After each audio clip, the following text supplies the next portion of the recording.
주 예수 그리스도로부터 은혜와 평강에 함께 하시기를 축원합니다.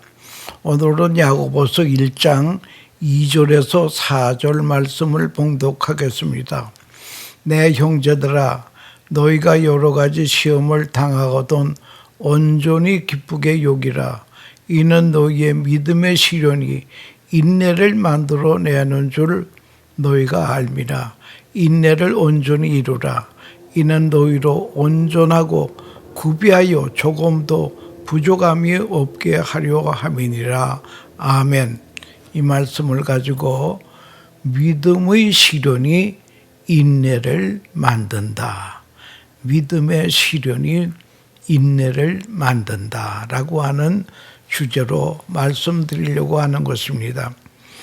할아버지가 손자를 일찍 깨워서 산에 데리고 갑니다. 산에 가는 이유는 도끼 자루를 찍으러 가는 것입니다. 요즘 문명 사회에 살면서 도끼를 보지 못하고 사는 사람이 많습니다. 도끼는 쇳덩어리고 자루는 나무입니다. 쇳덩어리에 나무를 끼워 놓았기 때문에 단단한 나무가 아니면은 단번에 부러집니다. 아주 튼튼한 쇠 못지않게 단단해야 도끼 자루가 됩니다. 이런 나무를 얻기 위해서 할아버지는 교육 삼아 손자를 데리고 산에 갑니다. 산기슭에 곱게 자란 무풀의 나무가 있습니다. 저 나무를 찍어서 도끼 자루를 만들자는 것입니다. 그래도 할아버지는 아니다, 따라와. 한참 산에 올라가 보니 숨이 찹니다. 산꼭대기 바위 틈에 무풀의 나무를 보시더니 저걸 찍자. 그리고 내려옵니다. 손자는 할아버지, 똑같은 모양의 나무가 여기저기 있는데 왜 산꼭대기 바위비랑까지 가서 나무를 찍어야 됩니까? 하고 물었습니다. 할아버지가 일러줍니다. 그늘에서 자란 나무는 안 된다. 산꼭대기 바위 틈에서 비바람을 많이 맞고 자란 나무라야 단단해서 도끼 자루가 되느니라. 이렇게 말씀합니다. 편안한 가운데 자란 나무는 쓸모가 없습니다. 사람도 비바람을 많이 겪은 사람, 산전수전 다 겪은 사람이 성공하는 사람이 많다라고 하는 것입니다. 편안해서는 안 된다는 거예요. 우리 한국에서는 정처가 되면은 모두 소원을 떠오르는 태양을 바라보면서 손을 비비면서 기도하듯이 말을 합니다. 금년에도 건강하게 해주세요. 돈 많이 벌게 해주세요. 만사 형통하게 해주시오. 시집장가 잘 가서 편안히 잘 살게 해주세요. 금년에도 사업이 잘 되게 해달라고 모두들 똑같은 소원들을 말합니다. 여러분, 이 만사형통이라고 하는 것이 그게 참 좋기는 하지만 한편으로는 쓸모가 없습니다. 만사형통한 가정에서 자람치고 성공한 사람이 거의가 없다는 거예요. 여러분, 어려운 시련을 통해 다져지고 이루어진 인격이 되어야 한다라고 하는 것입니다. 오늘 4절 말씀에 보면 이런 수준의 인격에 도달하기 위해서 이런 개념의 기도는 한마디도 없습니다. 여러분, 믿음에도 두 가지가 있습니다. 하나는 나 중심의 믿음입니다.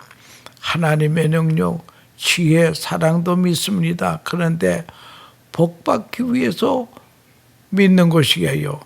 이런 것은 어디까지나 목적은 나 자신에게 있지 나를 위해 하나님이 존재해야 된다는 거예요. 그래서 하나님의 능력과 지혜가 내가 필요하기 때문에 하나님을 믿는 것입니다. 여러분, 이래서는 안 됩니다.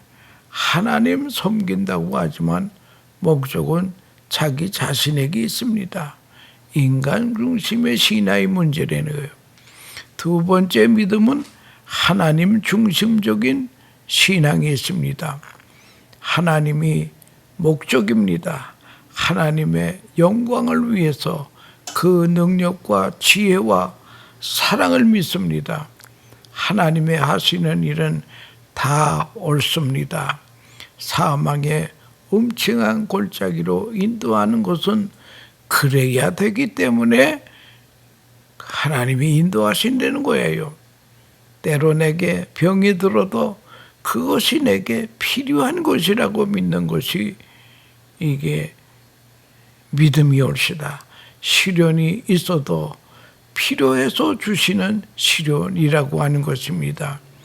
히브리인들의 회당에서 예배 드리는 모습을 보면 예배 중에 기도를 하는데 간구하는 것은 하나도 없습니다. 모두 감사입니다.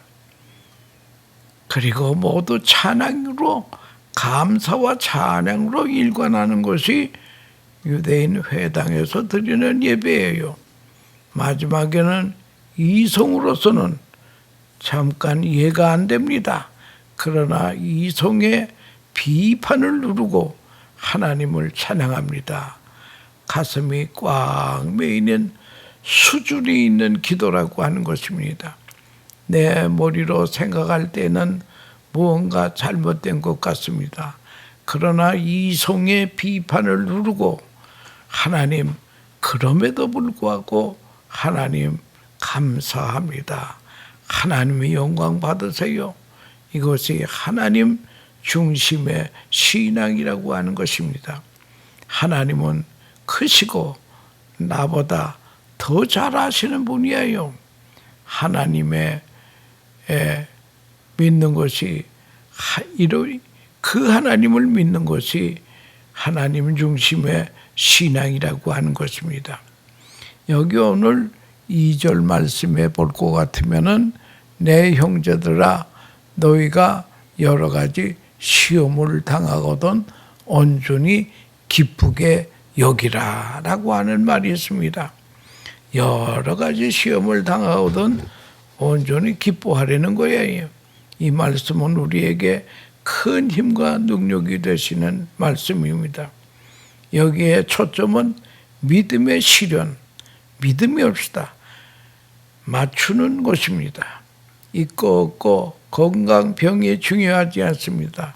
믿음이 중요합니다. 생사가 잘 되고 안 되는 것이 중요한 것이 아니고 믿음이 중요하다고 하는, 가정에서도 제일 중요한 것이 믿음이 없으라. 믿음이 전부 지포가야 아름다운 가정도 이루어진다는 거예요. 부부가 의심하는 데는 사랑이 다 깨지고 마는 것이라고 합니다. 믿음이 깨지면 다 깨지는 것입니다. 믿음이 가야 됩니다. 믿음을 심고 믿음이 자라고 완전히 믿는 것입니다. 내 사람 내가 믿고 내 자식 내가 믿습니다. 베드로 전서에는 금보다 귀한 믿음이라고 믿음을 그렇게 극찬하였습니다. 요한계시록 3장 18절에도 내가 너희를 전하노니 내게서 불로 연단한 금을 사서 부유하게 하고 흰옷을 사서 입어 벌거벗은 수치를 보이지 않게 하고 안약을 사서 눈에 발라 보게 하라 라고 하는 말씀이 있습니다. 본문의 믿음의 시련은 중요하게 언급하고 있습니다. 믿음을 가지고 자라고 든든하고 그리고 하나님과의 믿음을 생각해 보려는 거예요. 우리가 주님께서 가르치신 기도에서 하늘에 계신 우리 아버지, 하늘에 계신 우리 하나님이라 그러지 않았습니다. 우리 아버지라 그랬습니다. 전지전능하신 분이 내 아버지라는 거예요. 이런 아버지를 모시고 사는 자녀들은 근심이나 두려움이 있으면 안 된다는 거예요. 두려움은 아버지라 부르지 말던가, 부르면 걱정을 말던가 해야 됩니다. 완전히 하나님의 신실하심과 지혜를 믿으면 걱정할 것이 없다라고 하는 것입니다. 하나님이 다 알아서 하실 것이니까 그렇습니다. 하나님의 사랑 안에 이 계획이 있습니다. 하나님의 능력과 경륜 속에 내가 있습니다. 미국에서 공부하고 한국에 돌아간 목사님이 한 5개월 동안 쉬고 있는데 하루는 선배 목사님을 찾아가서 내가 교회를 좀 심호해야 될 텐데 내 심호할 교회를 좀 소개해 주세요.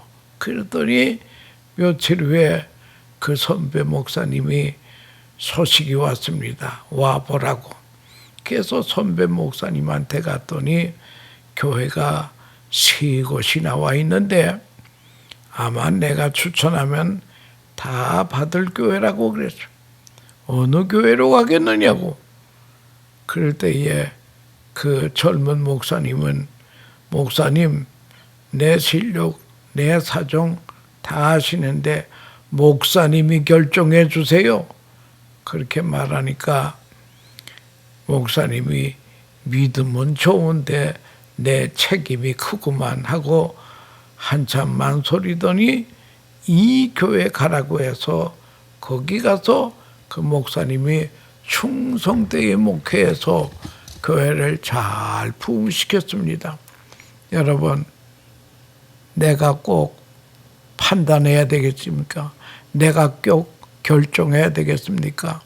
여러분, 결정권도 하나님께 반납하세요. 주여, 주님이 결정해 주세요. 주님이 뜻대로 해 주세요. 이것이 믿음이라고 하는 것입니다. 루터는 믿음을 정리하기를 하나님과의 바른 관계, 이것이 바로 믿음이라는 거예요. 하나님과의 바른 관계. 내가 예수를 구주로 믿는 순간 하나님은 내 아버지가 되신다고 하네요. 전지전능하신 창조주 하나님이 내 아버지가 된다.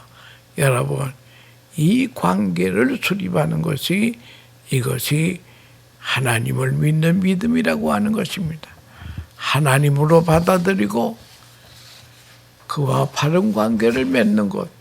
그러므로 믿음의 실현이란 믿음이 아닌 것, 믿음에 방해되는 것, 믿음이 아닌 것을 다 제거하는 것이 믿음의 실현이라는 것이요. 찌꺼기를 재버리시고 고귀한 깨끗한 큰 믿음에 도달하게 만드신다는 거예요. 그러면 아무런 걱정도 없습니다. 예수님도 십자가 지시기 전에 아버지여 내 뜻대로 마옵시고 아버지의 뜻대로 하시옵소서 하시고 십자가의 길을 가셨다고 하는 것입니다. 주여 당신의 선하신 대로 하시옵소서. 내 믿음을 위하여 실현은 있기 마련이라는 거예요. 인도양을 항해하다 보면 모리세스라는 섬이 있습니다. 모리세스라는 섬이 있는데 바다 가운데 섬인데 새들이 많습니다. 도망을 안 갑니다. 날개가 있어도 그 새들은 날질 못해요. 먹을 것이 많으니 천적도 없으니 날 필요가 없습니다. 그 새 이름을 도도새라고 합니다. 도도새. 이 도도라고 하는 말은 스페인어로 멍청이 올시다. 멍청이 새라는 거예요. 그 새를 보고 역사가 토인비는 도도새 법칙을 만들었습니다. 환경이 너무 좋으면 도전하지 않게 됩니다. 날개가 있어도 날지 못하는 도도새가 됩니다. 날지 못하는 새가 아일랜드의 키위, 펭귄, 도도새, 거대한 마야 문명이 무너지게 하는 요인이 되었다고 하는 것입니다. 마야 문명이 무너지는 것이 허리케인도 아닙니다. 가뭄도 아닙니다. 외족의 침입도 아닙니다. 너무 편안해서 도전이 없어서 망했다고 하는 것입니다. 그러니까 마야 문명은 도도새 법칙으로 망했다라고 하는 것입니다. 역사가 토인비는 힘을 주고 말하는 말이 무엇인가니 인류의 역사는 도전과 응전의 역사다.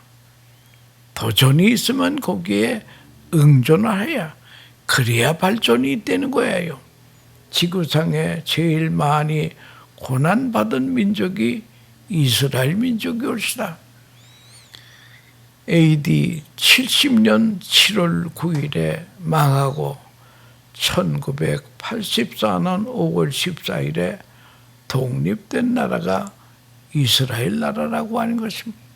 세계 인구의 0.4%밖에 안 됩니다. 그런데 오래전 통계입니다마는 노벨상 309명에서 132명이 유대인이라는 거예요. 그러니까 3분의 1이 유대인이 노벨상 탔다라고 하는 것입니다. 미국의 정치, 경제, 문화를 꽉 쥐고 있습니다. 소리가 알곡을 만들듯이 소리 맞은 백성이 바로 이스라엘이라는 거예요. 온 세계에 흩어져서 박해를 받아가면서 그래서 원더링 주라고 그러지 않습니까? 방황하는 유대인들. 세계 안건대가 없습니다. 더 북쪽에서 남쪽까지 이스라엘 백성이 없는 데가 없어요. 많은 고난을 당했습니다. 고난을 통해서 큰 민족을 이루었다고 하는 것입니다. 그러니까 이 믿음의 시련이라고 하는 것이 그래 중요하다는 거예요. 너희가 믿음의 시련을 만나면 도리어 기뻐하라고 하는 거지. 이게 바로 성공의 길이기 때문에 기뻐하라고 하는 것이 하나님. 내 믿음 단련 훈련해 주세요. 여기에 많은 고통의 과정을 통과해야 됩니다. 육체의 건강을 위해서 운동을 합니다. 결국 이것도 육체를 아프게 하는 것입니다. 다리가 아프고 어깨가 뻑뻑해야 운동이 됩니다. 편안한 운동은 그런 운동은 없다는 거예요. 운동이라는 것은 몸을 괴롭히는 것입니다. 이게 시련이라는 거예요. 여러분, 올림픽에 금메달 따는 선수가 얼마나 육체를 괴롭게 해야 되는 줄 압니까? 먹을 거, 안 먹을 거 가려 먹어야 되고, 먹는 시간, 안 먹는 시간 다 맞춰야 되고, 하여간 계속 트레이닝을 해야 금메달이 목에 걸어지는 것이지 그냥 되는 게 아니라고 하는 것입니다. 이 시련이 인내를 만듭니다. 강하게 만듭니다. 믿음의 시련을 시키는 데는 목적과 의미가 있습니다. 하나님의 깊은 사랑이 이 시련 속에 있습니다. 그러므로 본문의 2절에 믿음의 시련을 만나거든 기뻐하라고 그랬습니다. 우리의 시련이 기뻐함에 도달하는 수준에까지 도달해야 된다라고 하는 것입니다. 유명한 정신과 의사 제임스 스코트라고 하는 사람이 있는데요. 정신과 환자들을 대하면서 어떻게 하면 저들을 치료할 수 있을까 연구하고 경험하고 실험한 결과 한마디로 말합니다. 결론은 무엇인가? 정신병 치료에 가장 중요한 것이 무엇인가? 책임을 져라. 책임을 져라는 거예요. 정신과에 오는 환자들은 하나같이 책임을 남에게 전가합니다. 시련을 피했습니다. 부모에게 돌리고 형제에게 돌리고 사회에게 돌리고 이러다가 정신병자가 된다는 거예요. 정신이 건강한 사람은 남에게 책임을 전가 안 합니다. 어디까지나 이 일은 내 책임이다. 책임을 주는 순간 50%는 치료가 되는 것입니다. 다음에는 고통과 시련을 당합니다. 이 고통과 시련은 필요한 것이라고 생각하면 이게 마지막 50%가 치료가 된다라고 하는 그런 것입니다. 그러므로 사람이란 삶의 균형을 잡아가야 합니다. 많은 시련의 과정을 끝내고 과연 그 시련은 있어야 했다고 간증할 줄 알아야 됩니다. 그것이 1단계의 믿음이었다. 한 단계 더 높은 믿음은 다 지나놓고 간증하는 것이 아니라 고통을 겪기 전에 미리 생각합니다. 이 시련은 유익한 것이다. 나에게 필요한 것이다. 그래서 미리 기뻐하는 것이 수준이 있는 믿음이라는 거예요. 온전히 기쁘게 여기라. 미리 기뻐하라는 것입니다. 이스라엘 백성이 출애굽을 하지 않았습니까? 40년간 광야를 헤맵니다. 여기 보면 마음이 아픈 장면이 있습니다. 이스라엘이 그 40년 여정을 끝나면서 마지막에 가데스 바네아에 도착했습니다. 이젠 가나안 땅이 보여요. 요단강만 건너면 가나안 땅이었다. 그때에 하나님께서 모세가 12 정탐꾼을 가나안 땅에 보냅니다. 가서 모든 지형과 거기에 사람과 성과 거기에 곡물 다 좀 보고 오너라. 그런데 12명이 가서 보고를 하는데 10명 사람들 모두 실망적인 보고를 합니다. 그 성은 얼마나 큰지, 아낙 자손은 키가 얼마나 큰지 우리는 그 사람하고 비교하면 메뚜기에 불과하다고. 우리가 도저히 그 성 가나안 땅을 못 들어간다고 하면서 비관적인 보고를 했습니다. 그러나 여호수아 갈렙은 우리가 올라가자. 하나님이 우리에게 주신 땅이다. 하나님이 싸워주신다. 나가보자. 근데 여호수아 갈렙만이 가나안 땅에 들어가고 그 20세 이상 사람들은 다 이 광야에서 시체로 끝나고 말았다고 하는 것입니다. 이스라엘 백성이 가나안에 들어가야 되긴 한데 가나안에 들어갈 자격이 있어야 되는데 이 자격 시험에 불합격이 됐다는 거예요. 그래서 하나님은 리턴, 다시 돌아가라. 그래서 왔던 광야를 다시 돌아가서 또 40년을 헤매다가 그 후에야 여호수아와 갈렙을 통해 가나안 땅에 입성이 된다라고 하는 것입니다. 여러분, 우리는 믿음이 문제올시다.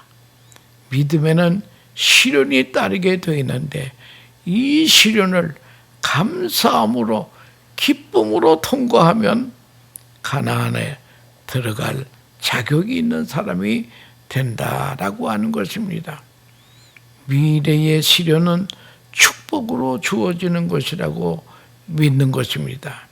믿음의 시련, 하나님 중심적 사상 안에서 그 믿음으로 현실을 봅시다. 예외가 없습니다. 어떤 일이건 그 속에 세미한 하나님의 음성이 있습니다. 하나님의 사랑이 담겨져 있는 음성이 있습니다. 이제는 복잡한 기도보다 시원하게 하나님을 높이고 깊은 세계를 바라보면 주여 당신 뜻대로 하시옵소서. 나는 주를 찬양합니다. 여러분, 이 기도라고 하는 것은 첫째는 하나님 앞에 감사를 해야 합니다. 두 번째는 우리가 하나님 앞에 간구해야 됩니다. 두 번째는 간구해야 됩니다. 그리고 세 번째는 모든 것은 주님의 뜻대로 하시옵소서. 그런 기도를 우리가 할 줄 알아야 된다라고 하는 것입니다. 하나님을 높고 깊은 세계를 바라보며 주여 당신 뜻대로 하시옵소서. 나는 주를 찬양하겠습니다. 본문 2절에 이 믿음에 도달해야 됩니다. 믿음의 시련은 금 같은 믿음을 가져오기 때문에 꼭 필요한 것입니다. 믿음의 시련이 인내를 만드는 것입니다. 마지막 승리하는 사람은 인내자가 승리한다라고 하는 것을 알아야 될 것입니다. 그래서 고린도전서 13장 사랑장 거기 보면 믿음이 뭐냐? 사랑이 뭐냐? 사랑은 오래 참고, 사랑은 오래 참고. 제가 목회를 좀 오래 해서 그런지 후배 교육자들이 가끔 목회의 성공의 비결이 무엇입니까? 그럴 때 저는 한마디로 말합니다. 그저 오래 참는 거야. 사랑은 오래 참고 참지 못해서 모두 절망에 빠지는 그러한 사람들이 많다라고 하는 것입니다. 이 인내가 그냥 되어지는 것이 아니고 믿음의 시련을 통해서 인내가 생산이 된다라고 하는 것을 알고 믿음의 시련을 도리어 기쁘게 여기는 복된 승리하는 성도들 되시기를 축원합니다. 감사합니다.